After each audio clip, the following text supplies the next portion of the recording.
Hey guys, Bryce McKenzie here at the Extension Office again. Today we're going to go over evaluating swine as our next kind of portion of the series of Intro to Livestock Judging. Uh, as we begin here and you start looking at the pictures here, shout out to Stall Cup Genetics and shout out to Bachmeyer Show Pigs. You'll see a lot of pictures in here featuring them, and I think there might be a couple TKO pigs as well. But let's start looking here as we start talking about evaluating swine. So just like in market lambs, we're going to start talking about some priorities that we need to look for. We're going to look at market hogs here first. And again, structure is our #1 priority in all livestock that we look at. So start them at the ground, work your way up. So you move from feet and legs up to rib cage, sternum and blade, and then head and neck carriage and their athleticism. That's talked about a lot in both sheep and pigs. Next thing we're going to talk about is their muscle. And then again, as we start getting out and seeing stuff in the real world, then we'll start talking about, finishing them and start talking about how much fat they have. But for right now, we're going to check these basics. Balance and eye appeals next. Do they look like a show pig, right? I mean, there's a lot of great pigs out there, and we got to make them look the part to compete. So then we'll move over to breeding swine, and typically gilts, guys in the 4-H realm, we don't look at boars. It's just the name of the game, and so we're going to talk a lot about gilts. And again, same as market swine and all livestock structures, #1 priority. Then we kind of look into something different. Instead of going straight to muscle, we talk about maternal and masculine. And again, you'll hear a lot of this same verbiage, but bold-bodied, feminine, those are good things that describe the maternal side of things, okay? We start talking about the masculine, we're going to say manliness. We're going to talk about their muscle mass. We're going to talk about head shape and how they look. And again, we won't see them much, if at all. Next on that list is muscle. And remember, we got to remember what breed we're looking at. Again, just like the sheep comparison, a hamp bear is going to come with a little bit more muscle to you than some other breeds, and vice versa. There's the Yorkshire breeds kind of known to be the maternal breed, and so they're not gonna come out and have that same kind of muscle mass when they're focused on that agenda. Next but not least, balance and eye appeal. Another tidbit there that I like to plug from Caleb Boardman is, you got to make them functional first and make them a show animal second. So we'll start with feet and legs. Over here on the right-hand side of things, I'll circle it, is ideal. It comes with that set to the hock. And just like in sheep, if we look at this stifle bone, we look at this hock, and we look down here at foot and pastern, if we draw a line through those, we have a backward C shape, right? That backward set to the leg. So tucked up and short hip is next to it. You can see from this hook back to this pin bone, super short, and that doesn't allow this leg to really function with a lot of flex out back here because of that shortness. And so that's tucked up and short hipped. Straight leg, you can see this hock right here. It's entirely straight, right? There's no set to it. There's no kind of that backward shape that we're looking at on the ideal. Wobbly legs, those guys are, you can just see them right there. They don't look super coordinated. Some of them are tucked up, some kind of set out and get kind of weird when they start getting in motion, okay? So if we start looking at the rear end of things, we got a couple of pigs here that both look like they're square and look like they're good at the base. The one on the right, in my opinion, is substantially better. We got the pin bones here, and we can see that leg comes straight down and square. The big thing that I'm focusing on here is how flat and good looking her hocks are. As compared to this guy on the left, you can see these hocks are already starting to bulge and face some issues here. If we just look at feet and bone, that thing's starting to get a little bow-legged already, right? As compared to the one on the right, who's just substantially more square and higher quality in her joint work. So that's the rear view. We're going to start moving into the front side of things. We start looking at their front legs. The front legs are directly impacted by the shoulder, and the shoulder is directly impacted by the legs. Every little piece of their skeleton goes together. So on the right-hand side of things, you can kind of see here, again, just like in sheep, like kind of 45-degree angle that we're looking at here in a shoulder. And then again, we look at their foot, their knee, and the point of this shoulder up here, that nice backward C shape, right? That backward set. These straight shouldered and straight leg pigs, point of the shoulder or top, and point, that angle is starting to get less or bigger and bigger compared to the 45, right? Then we start looking at the knee. Notice that knee is over, right? There's no backwards set to that leg, and consequently, that one's just too straight. Too upright, too straight. There's a couple different ways to say it. So next is their sternum and their chest. Their front legs are what we're looking at here. Now, there's some differences in these two. I like the left-hand side just as far as the squareness there and how big and bold and just cracked open that thing is from the sternum and the chest, right?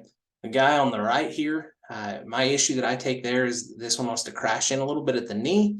I'm not saying that the one on the left is super great footed because we can't see him in the shavings, but it's just as far as squareness of the knee and the squareness there out of the chest floor, the one on the left does it quite a bit better. So now we move into that rib cage. That's the next thing up, right? If we've already looked at their feet and legs, and we've talked about their shoulder and just kind of how everything pieces together. The next stage back is their rib cage. And so we start looking at this. Pigs, we want the longissimus dorsi, or the loin, which is this muscle here that you can kind of see on either side of this one's spine. That we want that to be big. And so we want a big ditch down their back, just like that one has right there. But if we start talking about further than that, if we start talking about further than that, this muscle kind of comes over and drops off, right? It's a big square muscle. What's below that you're seeing here is all rib shape on that pig, right? This one looks big and round bodied. The one here on the right looks like it comes over the edge, drops off, okay? It comes over the edge and drops off. And that's just that body shape, and that rib cage just isn't near bold and round enough in the blue butt there on the right. So muscle and skeletal clues. Again, where do we look for muscle? We just talked about how we want them big backed, all right? Like this guy here on the left. We talked about, or we hear people talk about, how big hammed that one is, how big stifled they are, how round ribbed and deep bodied. But there's some clues that we can look for right here as far as their skeleton goes. And we can look at their base width. We want them to be opened up and square, right? This pig on both sides of things look like they're big based and big square things. But there's another place that I always like to look for true muscle shape, and that's in their forearm. Both of these pigs are big, bold forearm and have a lot of muscle shape, specifically there.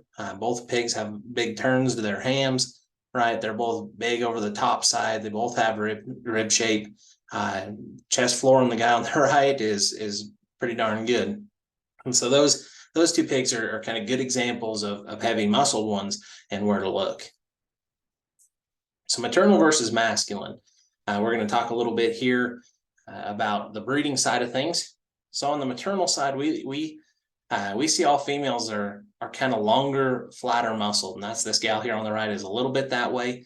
Now, of course, she's a Hamps. They're, really bred to be a show pig type thing. Over here is her background, but she's got that long kind of feminine muscle. She's got a long, pretty head, right? And she's still relatively flat necked, and she's really maternal in terms of her body shape. You can see this bulge right here, just in terms of her shape. You can see how deep she is here at her flank, because again, just like sheep, we get past this rib cage, and right back here is where she's going to carry that litter. So then we're going to look over here at the big guy on the left. Notice just the difference in head shape. This thing's super square and kind of more masculine, a little more Roman over the top side of the bridge right there between the eyes. That thing is big old powerful necked, not near as flat and pretty there. Big and bolder in terms of forearm shape, bolder in terms of, and rounder in terms of muscle shape. And those are all kind of masculine features and things that we're going to see as far as differences between those two. So another shout out here as far as rib cage goes. I just really like the look of this one. When I was stumbling across some pictures, she's got that nice big top, and then look at how bold she is here at the center portion of her body. I mean, just that middle third of her is big and bold, and that thing kind of reads like she has a future to be a pretty nice gilt. So balance and eye appeal.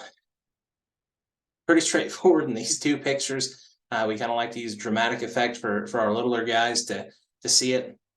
But if we just start breaking down structure on these two, you can also see that the balance and eye appeal goes hand in hand with how their build is.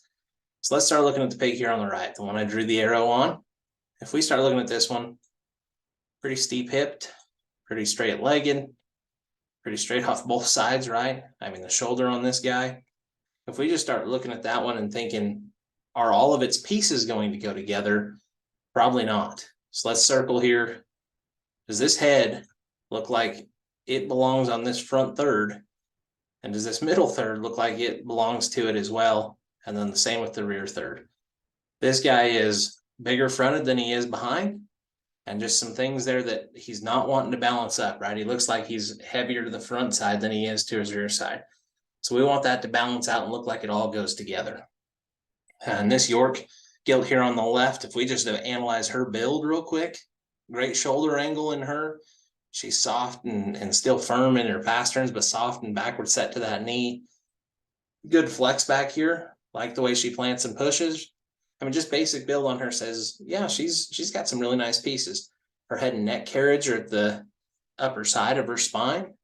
She's big, bold, and round, but beyond that, if we start going, okay, so she's good built, I bet she looks pretty good too. Her head looks like it should go on this front third.